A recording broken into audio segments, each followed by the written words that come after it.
En la asignatura de Ciencias Sociales, esta semana estuviste aprendiendo sobre la Constitución Infantil y los monumentos. Pues Yancel te mostrará de manera resumida este contenido otra vez.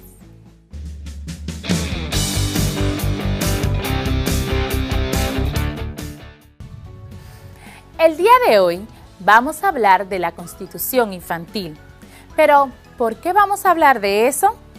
Porque son nuestros niños, niñas y jóvenes los que más deben interesarse en conocer las normas de esta, ya que el correcto funcionamiento del Estado permitirá una sociedad más ordenada. Pero primero, debemos saber cómo nace esta Constitución. ¿Recuerdas que en el principio de esta clase a distancia estuvimos hablando sobre la Declaración Universal de los Derechos Humanos? Decíamos que es un documento que sirve de plan de acción global para la libertad y la igualdad, protegiendo los derechos de todas las personas en todos los lugares, establecido así el 10 de diciembre de 1948, como respuesta a los actos de barbarie ultrajantes para la conciencia de la humanidad, cometidos durante la Segunda Guerra Mundial. Esta declaración contiene 30 derechos y libertades que pertenecen a todas las personas y que nadie nos puede arrebatar. Los derechos que se incluyeron siguen siendo la base del derecho internacional de los derechos humanos. Pero, ¿por qué digo esto? Porque debemos recordar que en la Declaración Universal de los Derechos Humanos es donde se establecen la mayoría de los derechos de las personas, pero sobre todo de los niños, niñas y adolescentes. Fue en 1924 donde la Sociedad de Naciones, SDN, aprobó la Declaración de Ginebra, un documento que pasó a ser histórico, ya que por primera vez se reconocía y afirmaba la existencia de los derechos específicos de los niños, así como la responsabilidad de los adultos hacia ellos. En esta se llevaron a cabo las mejoras en el ámbito de los derechos. Esto reveló ciertas deficiencias en la Declaración de Ginebra, propiciando así la modificación de dicho texto. Aquí se establecen por primera vez los derechos propios de los niños, niñas y adolescentes. Decidieron entonces optar por elaborar una segunda declaración de los derechos del niño, considerando nuevamente la noción de que la humanidad le debe al niño lo mejor que pueda darle u ofrecerle. Entonces, el 20 de noviembre de 1959 se aprobó la Declaración de los Derechos del Niño, de manera unánime por los 78 Estados miembros de la ONU. Esta fue adoptada y aprobada por la Asamblea General de las Naciones Unidas mediante su resolución 1386. Cabe destacar que ni la Declaración de Ginebra de 1924 ni la Declaración de los Derechos del Niño de 1959 definen qué período comprende la infancia, es decir, la edad de cuándo empieza y termina la infancia. El preámbulo de la Declaración de los Derechos del Niño resalta la idea de que los niños necesitan protección y cuidado especial, incluyendo una protección legal adecuada antes del nacimiento y después del nacimiento. La Declaración de los Derechos del Niño posee 10 principios universales, que son: el derecho a la igualdad, sin distinción de raza, religión o nacionalidad; el derecho a tener una protección especial para el desarrollo físico, mental y social del niño; el derecho a un nombre y a una nacionalidad desde su nacimiento. El derecho a una alimentación, vivienda y atención médica adecuada. El derecho a una educación y a un tratamiento especial para aquellos niños que sufran alguna discapacidad mental o física. El derecho a la comprensión y al amor de los padres y de la sociedad. El derecho a actividades recreativas y a una educación gratuita. El derecho a estar entre los primeros en recibir ayuda en cualquier circunstancia. El derecho a la protección contra cualquier forma de abandono, crueldad y explotación. El derecho a ser criado con un espíritu de comprensión, tolerancia, amistad entre los pueblos y hermandad universal. La Constitución es el documento que nos define como nación. Este documento es como nuestra acta de nacimiento, es decir, en la Constitución se define nuestra identidad como país. De ahí la importancia de conocerla y que trabajemos por hacer realidad lo que en ella se dice. Y los derechos de los niños son como la columna vertebral para una sociedad más justa e igualitaria. Es muy importante pertenecer a una sociedad respetuosa de esos derechos. Como sabes, en las clases pasadas hemos conocido la Constitución de nuestro país, de la cual existe también una parte dedicada a nuestros niños, niñas y adolescentes, conocida como la Constitución Infantil. Y es de suma importancia que la conozcas, porque en ella se establecen no solo los derechos, sino las leyes que los protegen del maltrato y el abuso infantil. En esta Constitución, la cual fue creada con el fin de que todos los niños, niñas y adolescentes aprendan en un lenguaje propio de su edad todos los aspectos concernientes a la legislación dominicana. El contenido de la Constitución Infantil Dominicana está dividido en 3 capítulos, los cuales recogen la mayor parte de los 277 artículos de la Carta Magna. El primero de los cuales trata los aspectos generales de la Constitución. El segundo, los derechos fundamentales de todas las personas. Y el tercero, se refiere a los poderes del Estado y otros órganos del Estado. En 1989, la Convención Internacional sobre los Derechos del Niño fue aprobada por la Asamblea General de las Naciones Unidas y entró en vigencia en 1990. Hasta ahora, es el Tratado de los Derechos Humanos más ampliamente aprobado en la historia. Nuestra clase del día de hoy también será igual de fascinante. Y yo les pregunto, ¿a cuál de ustedes no le gusta ir de excursión? Yo no me puedo ir sola, porque aquí nos tenemos que ir todos. Déjame llamar a los demás para que también estén listos. Maestros, iremos en varios grupos de estudiantes. Pevens y Ediberto irán con el A, Rosa con el B, Alexander con el C, Raisi e Iman se irán con el D, Echenson con el E y yo me haré responsable del F. ¿Bien? Vamos. En lo que los demás maestros se preparan, debemos conocer estos conceptos. Museo. Un museo es un lugar donde se guardan y exhiben colecciones de objetos de interés artístico, cultural, científico e histórico. Monumento. Obra pública y patente en memoria de alguien o de algo. Los museos, como lo conocemos en la actualidad, nacen en el Renacimiento. En la antigüedad, las colecciones las guardaban en los templos y solo eran exhibidas en ocasiones muy especiales. Estos suelen ser privados con fines de lucro, o sea, que se recibe beneficio por estas exhibiciones.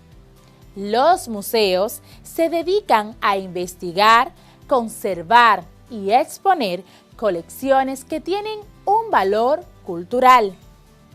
Por otro lado, un monumento es una obra que se instala en un lugar público con el objetivo de rendirle homenaje a algo o a alguien.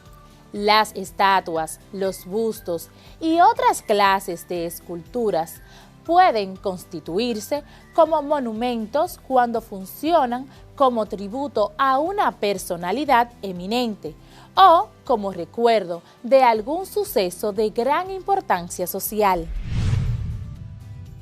Se considera monumento a toda aquella estructura que haya sido construida especialmente como modo de conmemorar a alguien o algún evento. Un monumento, sin embargo, puede ser un espacio o un objeto que naturalmente gana importancia y significado para una sociedad, a pesar de no haber sido construido para tal fin, especialmente si son monumentos naturales. En nuestro país, por poner un ejemplo, tenemos el Monumento a los Héroes de la Restauración, cuya obra originalmente fue nombrada como el Monumento de la Paz de Trujillo, y el mismo sería parte de una serie de obras de distintas índoles construidas en Santiago de los Caballeros en la misma época. Por lo general, un monumento, además de ser un elemento ceremonial, posee una riqueza artística e histórica única. El valor de un monumento natural se mide por varios parámetros. Por ejemplo, por su importancia histórica, geológica, entre muchos otros. De hecho, también puede tener un valor simbólico. Algunos ejemplos generales de monumentos naturales son los árboles longevos, las cuevas, los bosques y hasta las islas. También existen los museos en todas partes del mundo que han conseguido convertirse en importantes puntos de referencia para la exhibición de obras tan conocidas e importantes como la Gioconda o Mona Lisa y La Última Cena, ambas obras del gran Leonardo da Vinci. Pero, ¿qué les parece si junto a sus maestros visitamos ahora los museos y monumentos más conocidos del mundo? ¿Listos? ¡Vamos!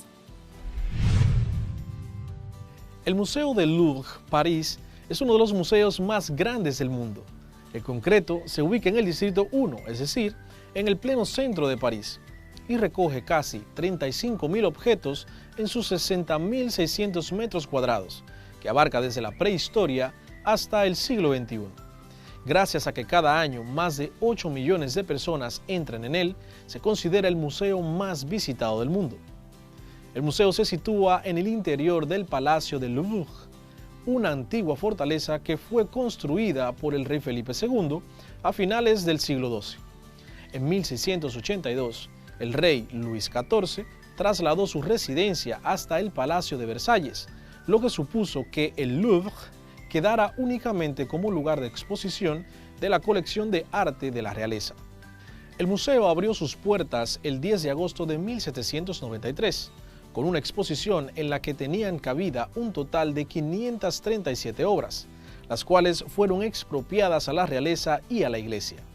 Pero a partir del año 2008, la colección pasó a dividirse en 8 departamentos: antigüedades griegas, romanas y etruscas, antigüedades de Oriente Próximo, antigüedades de Egipto, pinturas, grabados y dibujos, esculturas, artes decorativas y arte islámico. La Torre Eiffel es el monumento más famoso de París y símbolo de la capital francesa. Es uno de los monumentos preferidos de Europa junto al Big Ben. Fue construido con motivo de la Exposición Mundial de 1889, de 300 metros de altura y 10.000 toneladas de peso. Ofrece unas vistas impresionantes de la ciudad desde la plataforma del tercer piso. su constructor, Gustave Eiffel, quien también diseñó el armazón de la Estatua de la Libertad de Nueva York. Levantó este monumento para la exposición mundial que además coincidió con la conmemoración del centenario de la Revolución Francesa. Fue inaugurada por el príncipe de Gales, que más tarde se convertiría en el rey Eduardo VII de Inglaterra. Además de los ascensores que llevan a 3 diferentes pisos, se puede subir por unas escaleras con 1.665 escalones. Apodada la Dame de Fer, la Dama de Hierro, este emblemático monumento ostentó el título de la estructura hecha por el hombre más alta del mundo durante 41 años. Actualmente, y gracias al auge de París como destino turístico internacional, la Torre Eiffel es el monumento más visitado del mundo, con más de 7 millones de visitantes en el mundo. Estos son algunos de los tantos monumentos y museos que los pueblos han creado para mantener su historia siempre presente. Nuestro país también está cargado de museos y monumentos que hacen honor a nuestra historia, pero eso vamos a dejarlo para la próxima clase. Pero antes, quiero que aprendas algo más sobre los museos y monumentos. Escucha. Si una institución representa la defensa del patrimonio cultural, esa es la UNESCO. Seguro que la mayoría hemos oído hablar de esta institución alguna vez, pero apuesto a que muchos no sabrán exactamente lo que hace. Tras la Segunda Guerra Mundial, los principales estados que estuvieron en conflicto vieron la necesidad de establecer unas iniciativas comunes para evitar desastres como los que provocó la Gran Guerra. A raíz de esta iniciativa, en 1945 se creó la UNESCO, United Nations for Education, Science and Culture Organization, como institución paralela a la ONU. En su nacimiento trataba de promocionar, basándose en la Declaración de los Derechos Humanos, la educación, la ciencia y la cultura, y dar respuesta a las necesidades de defensa del patrimonio mundial de la humanidad, muchos de los cuales se destruyeron durante las guerras. Con respecto al patrimonio cultural, este organismo se encarga de velar por la pervivencia y buen estado de los bienes culturales y los museos, y promover campañas internacionales para educar y concienciar a la sociedad del valor del patrimonio. Cuénteme, cuarto de secundaria, ¿qué fue lo que más te gustó de este recorrido por los museos y monumentos más importantes del mundo? En la próxima seguimos hablando sobre este tema, pero ahora más local. Quiero que investigues qué es una infografía, porque como trabajo final de este tema estaremos realizando tomando uno de estos museos o monumentos como punto de partida. ¿Te parece? Espero que este viaje hacia el conocimiento sea tan divertido para ti como lo es para mí. Recuerda continuar en casa para preservar la salud tuya y de los tuyos. Llegamos al final de otra fascinante clase de Ciencias Sociales para cuarto de secundaria. Yo soy tu maestra Yancel Ferreras. ¡Chao! Y es momento de pasar a las ciencias de la naturaleza, en las que mi compañero Ediberto y yo trabajamos el tema las reservas naturales y las reservas privadas. ¡Vamos!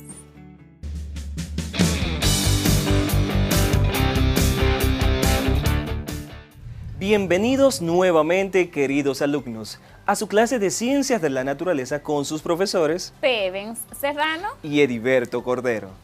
Tenemos muchas clases hablando sobre cuidado del medio ambiente y otras más sobre los lugares maravillosos que son zonas protegidas en la República Dominicana. Así es, hemos pasado por 4 grandes categorías, resaltando los parques nacionales, las reservas forestales, las reservas científicas y hoy continuamos con la categoría número 5. Hoy seguiremos en la categoría número 5 de las reservas naturales, que como vimos en la clase pasada, dentro de esta categoría tenemos reserva forestal, bosque modelo y reserva privada. Vimos las reservas forestales, destacando Alto Mao en Monción como la más grande del país. De igual modo, vimos los 3 bosques modelos que posee República Dominicana: Bosque Modelo Yaque del Norte, Bosque Modelo Sabana Yegua y Bosque Modelo Colinas Bajas. Y hoy continuamos con las reservas privadas. Veamos el concepto. Una reserva natural privada es un área protegida privada o porción de terreno de cualquier superficie de propiedad privada manejada para la conservación de la biodiversidad y o el uso sustentable de sus valores naturales. Puede ser de propiedad de y estar gestionada por personas físicas, familias, empresas, clubes, universidades, cooperativas u organizaciones de la sociedad civil. A su vez, puede contar o no con reconocimiento formal del gobierno.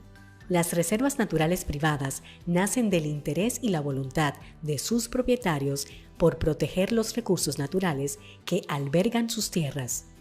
Son una herramienta de gran potencial para complementar la superficie protegida por el Estado. También pueden generar importantes aportes a una estrategia nacional o regional de desarrollo sustentable.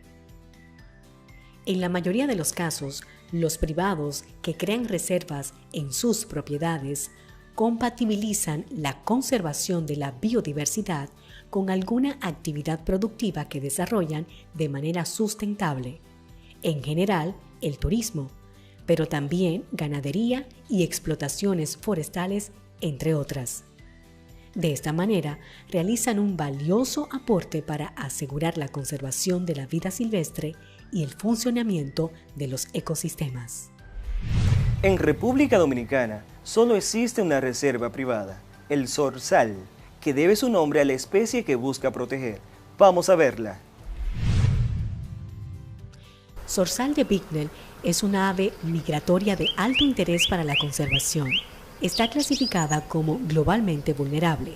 En sus viajes migratorios recorre unos 2.000 kilómetros y con cada viaje, ya sea al norte o al sur, se dirigen a un futuro incierto.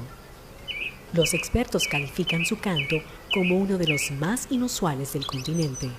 Su hábitat se restringe al noreste de los Estados Unidos y sureste de Canadá, invernando en las Antillas Mayores. Sin embargo, las últimas investigaciones indican que la mayoría de las aves pasan el invierno en República Dominicana. Algo interesante a destacar es que existen evidencias de segregación sexual del hábitat en la República Dominicana. Los machos prefieren la Sierra de Bauruco, dándose una relación de 4 machos por una hembra, mientras que las hembras prefieren los bosques húmedos moderadamente vírgenes de la cordillera septentrional. Aquí la relación es de un macho por una hembra. Las reservas científicas Loma Quitespuela y Loma Guaconejo son 2 áreas preferidas de esta especie. La reserva privada El Zorzal es un programa pionero en la República Dominicana a muchos niveles. Además de ser la primera reserva privada autosostenible avalada por el Ministerio de Medio Ambiente y Recursos Naturales, es la primera experiencia de puesta en marcha de un plan de pago por servicios ambientales, el Plan Vivo, que en este caso está desarrollando el pago por captura de carbono. Asimismo, en torno a este proyecto se han aglutinado el saber hacer y la buena voluntad de muchas personas y organizaciones del sector privado, de instituciones públicas y de la sociedad civil, tanto dominicana como de los Estados Unidos. La reserva tiene como objetivo final la recuperación del hábitat que alberga al zorzal de Bicknell, una especie migratoria que vive entre los bosques de la República Dominicana y Norteamérica. El equipo promotor de este programa ha sabido comprender el impacto de movilización que puede tener un ave. Por ser migratoria, conecta 2 regiones del mundo tan diferentes, el Caribe y el noroeste de América.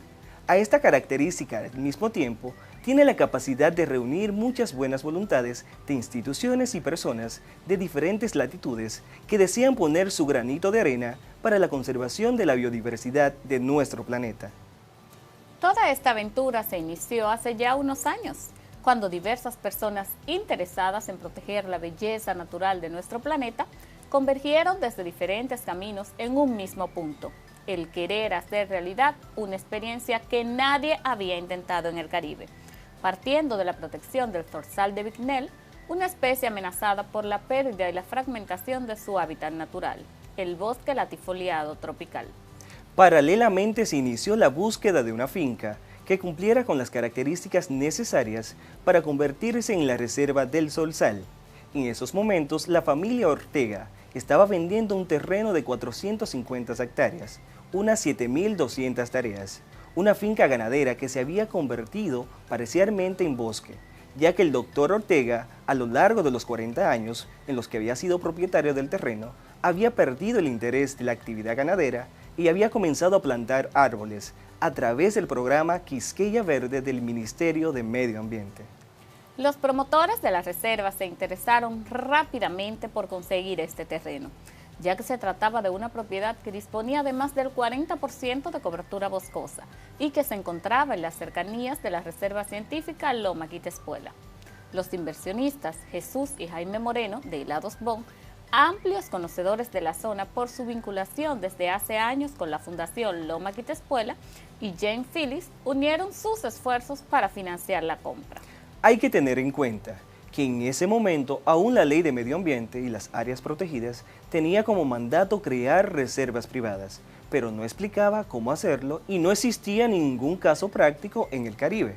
El Ministerio de Medio Ambiente estaba también interesado en entender mejor las dinámicas de las reservas privadas y toma la reserva como modelo piloto para poder aprender de la experiencia. Se consulta con especialistas de Centroamérica y se inicia el proyecto que va a dar aval a las reservas privadas. Así, a través de esta dinámica de trabajo en conjunto con el Ministerio de Medio Ambiente, la Reserva Zorzal se convierte en la primera reserva privada de República Dominicana, una reserva que dispone un plan de manejo, plan de negocios y zonificación del área. La reserva dedica 5.250 tareas a la conservación y unas 2.000 tareas a actividades productivas sostenibles, como son siembra de cacao, macadamia y agroforestería. Esta parte es la que tiene que generar los recursos para el mantenimiento de toda la unidad. Además de cosechar todos estos productos orgánicos, se ha programado cultivar también vainilla, pimienta e iniciar en breve la producción de miel.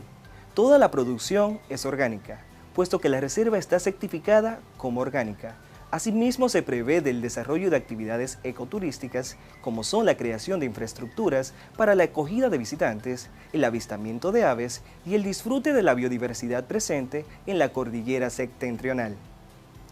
Algo interesante que sucede en esta reserva es el Plan Vivo, o el pago por servicios ambientales. Pero esta aventura todavía va mucho más allá.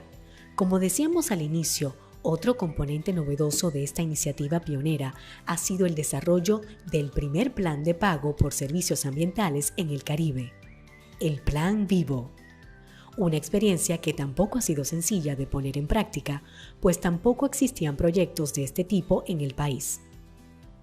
En este caso, la puesta en marcha de un pago por captura de carbono forestal. El primer reto fue crear un fondo, el Fondo Zorzal, que garantizara el pago de estos servicios a las personas interesadas. Esto se inició con un fondo semilla de $2.500 del Vermont Center Eco Studies, y Helados Bon se unió a esta iniciativa con la creación del sabor Choco Maple. Se diseñó una campaña publicitaria para promocionar la venta de este helado que promovía la protección del zorzal de Bicknell.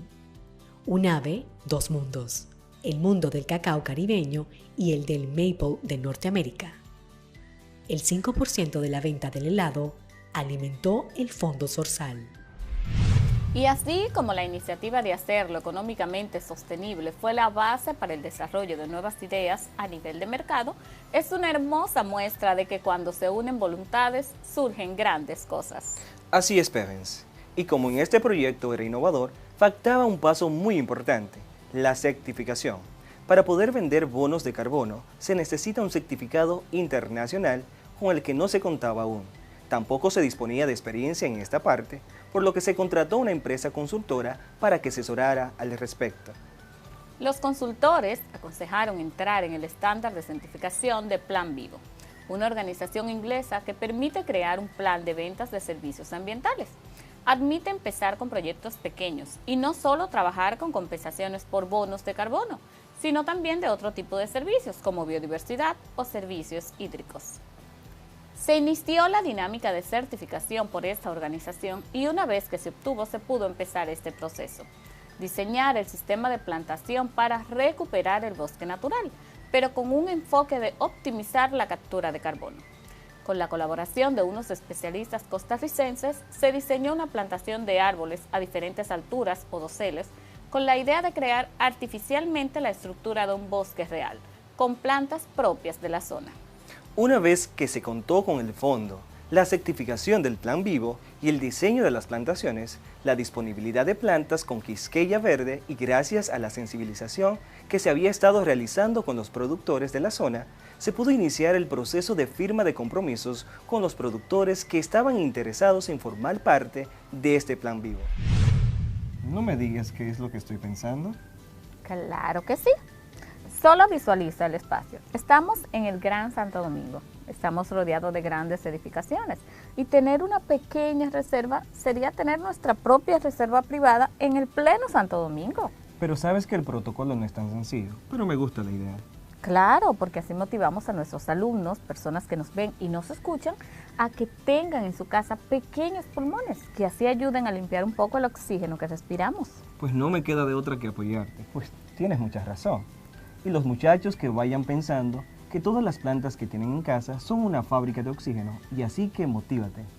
Hoy aprendimos sobre reservas privadas, cómo se desarrollan y su importancia, con sus profesores Ediberto Cordero y Pevens Serrano. Sigue cuidándote y adoptando las medidas de seguridad necesarias. Y recuerda que aprendemos desde casa, preservando la salud. Bye. Interesantísimo este tema de los refugios de las reservas. Espero que hayan tomado nota de este y de los anteriores. Al regreso, llegan los idiomas. No se muevan.